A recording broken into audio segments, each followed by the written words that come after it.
We're joined today by author Daniel Bukszpan. We're talking about his new book, Ozzy at 75, all about Ozzy Osbourne. Daniel, how's it going today? Good. How are you? I'm doing well. Thank you so much for joining me. I appreciate it. Well, first of all, you've got a new book out, Ozzy at 75. Can you tell the listeners a bit about the new book? Sure. Well, it's about the mighty Ozzy Osbourne. It kind of tells his life story in the form of 75 little vignettes, I guess. And, it talks about all the albums he was on, all the major events of his life. It talks about the Osbournes TV show. It talks about the time he met George W. Bush. Pretty much everything noteworthy, from across the span of his whole life. It talks about the time that he urinated on the Alamo. Of course, the time he bit the head off a bat. Everything that, any self-respecting Ozzy Osbourne book must have in it it's all in there. Yeah, Daniel, can you talk a bit about, how you even begin to put a book like this together? I mean, Ozzy's probably done enough in 75 years to almost need a second volume. It would be hard to maybe pare it all down. Oh, I could have gone on forever. I mean, it could have been like 500, 20-page chapters, and I could have just kept going. In part just because he's done so much crazy stuff that, it just kind of lends itself to, wanting to go on and on about it. I have been such a fan for so long that there were kind of a lot of things that I knew already. So I kind of had a head start there in what I was going to write about. Ozzy himself, in terms of the things that he's done, he's just very easy to write about. He's done a lot of the heavy lifting, as it were. And it's easy for someone like me to, look at his life, see what the major components were, and just kind of chronicle them. Because so much of it has been so crazy, that it kind of all you have to do is just mention it, and you don't have to explain why it's crazy. You don't have to explain the broad strokes of his life to people. It's he's really lived in a very he's lived with a lot of candor about what he's done. Sure. He is not at all secretive about how his life has gone. Things that some people might not want anyone to know about. He's really he's really been forthcoming about it. He's been very forthcoming about everything in his life. I really got the feeling of like, we can talk openly about this guy. And, there's nothing I can say about him that he has not said himself already. So for me, writing the book was very freeing in that sense, because I didn't feel like I needed to hold anything back. It's all out there. The only times I ever did sort of feel like I needed to, be a little bit more conservative in my writing was when there were events that different people recounted in different ways. Like the best example is the plane crash that killed Randy Rhoads, which was witnessed by Don Airey. But Ozzy Osbourne wrote in his memoir, and Rudy Sarzo wrote in his memoir, what their takes on the accident were and what they think happened. And for that, I just put their three accounts of what happened and didn't say, but really, I think this is what happened. Really, I just left it at what they said and did not editorialize. Other than that, Ozzy Osbourne has said everything already that there is to say about him. Yeah, I do think you go into so much detail in the book about things that, maybe even hardcore Ozzy fans, maybe they could learn some things from. And I also love, you mentioned being an Ozzy fan, and I have too most of my life, and a lot of the pictures in this book I've never seen before. I think the book is worth getting, maybe just for the pictures. I was not involved in any way with the design of the book or getting the photos or anything. All credit for that must go to Motor Books Quarto, the publisher, who did, in my opinion, absolutely bang-up, fantastic job. And when I finally was able to hold the book in my hands, I was really impressed by it. Because they really wanted to make sure that, that this would be great from top to bottom, and they did. And again, that makes my job a lot easier, too. I can say with confidence that this is worth people's time. It's worth their money. It's worth getting. Definitely. Again, Daniel Bukszpan's with us, and we're talking about his new book, Ozzy at 75. It's amazing the amount of times that Ozzy has been able to reinvent himself. I know people know him from Black Sabbath and the solo stuff, of course, but then, he was kind of the guy that brought Ozfest out, and maybe brought heavy metal into the mainstream, into the 90s right. there. And then you got the mumbling guy from MTV. I mean, he's really found a way to be relevant for most of his 75 years. Yes, he has. And then, as I was sort of thinking as I was, going through writing the book that there might be at some point, maybe as he got older and,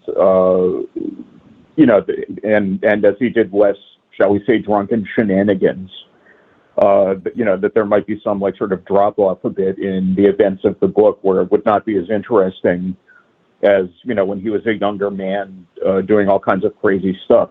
But I mean, right up to today, he's still out there doing very interesting things. And I mean, even his most recent record was great, which I don't know if a lot of people were really expecting that. I mean, he's been written off so many times. And so many people, every time he's put out a record, there have been so many people basically talking about him like this is the last record he'll ever make. He's going to die. Measure him for a coffin, and then he puts out another record. So, I mean, if anything, I think the thing that, that really you have to say about him, not to be too cliche about it, but, he really has had 9 lives. Or maybe 75 lives, and you can't count this guy out. He just keeps on going no matter what. And a lot of that I sort of chalk up to, the way he grew up in a working class environment where, you went to work every day and you didn't complain and, strong work ethic, that kind of thing. And I think that's carried over into his career, even up to now. And, I think the fact that he can't tour anymore, you can tell is very upsetting to him because he feels like he should be up there. That's his job. And for him not to be doing that, you can see it's kind of eating away at him a little bit. And I mean, he's tried to retire already in the past. Failure. He could not do it. He could not remain seated. He had to go back out there. But, now that his health has really kind of sidelined him, at least from touring. I believe he will still do other stuff. I mean, he has a Sirius XM show, and, there's a lot of things he can do besides tour. And that I think he probably will, as he lives on, and I expect him to outlive all of us, by the way. I expect he'll get into other stuff. He will do other things. So, we'll see where life takes him next, Yeah, it is funny. As time goes on, it seems like all the parents and pastors and everyone who was terrified of Ozzy, back in the day, now he's kind of transformed into like a lovable grandpa sort of character for a lot of people. Yes. Honestly, I think the show on MTV had a lot to do with that. He was high the whole time he was doing the show, but somehow it kind of rehabilitated his image. At the same time, where, just seeing him like mumbling and shuffling around the house and everything, I think it had this kind of effect of making him seem harmless. I know that, when I was a teenager and he first got on my radar, I thought he was a monster. I thought he was Count Dracula. And I was, terrified of him. I'm talking about being like 11, 12 years old, that kind of thing. Sure. And it almost sort of put me off his music for a little while, just because I didn't even consider him a person or someone who made music. I really believed that persona that he was putting forward. And I think a lot of people, over the course of his history have looked at it that way too. But once he was being broadcast into everybody's living room every week, and he's just this guy who watches the History Channel, it does a lot to humanize him. And I think it made it so that, the controversies about him, like his records have backwards masking that tell people to kill themselves. I just don't think you can look at him, certainly as he's presented on the show, and and still think that about him. I don't think that's possible. Again, he watches too much TV, and and his kids are completely embarrassed by him, like my kids are, and he's relatable in that sense. Well, I think when it comes to his longevity, you got to talk about his wife, Sharon. Also his manager, and she's really called, I guess, all the shots really with Ozzy's career, both good and bad. I think you can say maybe there probably wouldn't be a book like yours if Sharon wasn't maybe keeping him on the track for the last 40 years. Sharon gets a lot of hate from all corners of the world. I believe he would not be alive without her. I believe he would not have a career without her. I believe he owes the last 40 years or whatever it's been to her. I have a great deal of respect for her, which again I know is for a lot of heavy metal people, that's, they all see her as this evil, scheming, wicked person with the puppet strings, that kind of thing. I don't see it that way at all. I see her as a very effective manager who has a client that I think would be very challenging for a lot of other people to represent. And I think she really deserves credit for what she's done. He's one of the biggest stars in the world. And, obviously, he deserves at least 50% of the credit for that. But she should definitely get the other 50%. And I think anybody who doesn't recognize what she's done for him, and anybody who can't give her credit, I believe they're being sort of willfully ignorant about what she's done for him. Because, the research was maybe 5% of the way in when I realized, what a huge effect she's had and how responsible she is for his success as a solo artist. I just don't think it would have happened without her, personally. Well, of course, as you mentioned, Ozzy's had some health issues as of late and not really touring. He's been threatening retirement since the early 90s. Do you think? Yes. Where does he go from here now? Will he get back on the stage maybe here and there, or will he continue to make albums, or what do you think? Well, he talks about still doing one-off shows. We'll see how that goes, if that's possible. You can always make records. You can make a record from a wheelchair if you want to. And again, the last couple that he did were really good. Again, there's this temptation to hate on them because they're not Diary of a Madman. They're not the Blizzard of Oz. And heavy metal is a very sort of, in my view, conservative, at least as far as the fans are concerned. It's a very sort of conservative art form because a lot of the fans just want the same thing over and over again. And they don't, a lot of them do not want artists to evolve or grow. If you look at bands, like Metallica or Judas Priest, or Rush, who have kind of had an evolution on every album, you'll hear fans complain about it constantly. And, why can't they just, make the same album they were making in 1981 over and over again? But, they didn't do that, and Ozzy hasn't done that. He doesn't go backwards.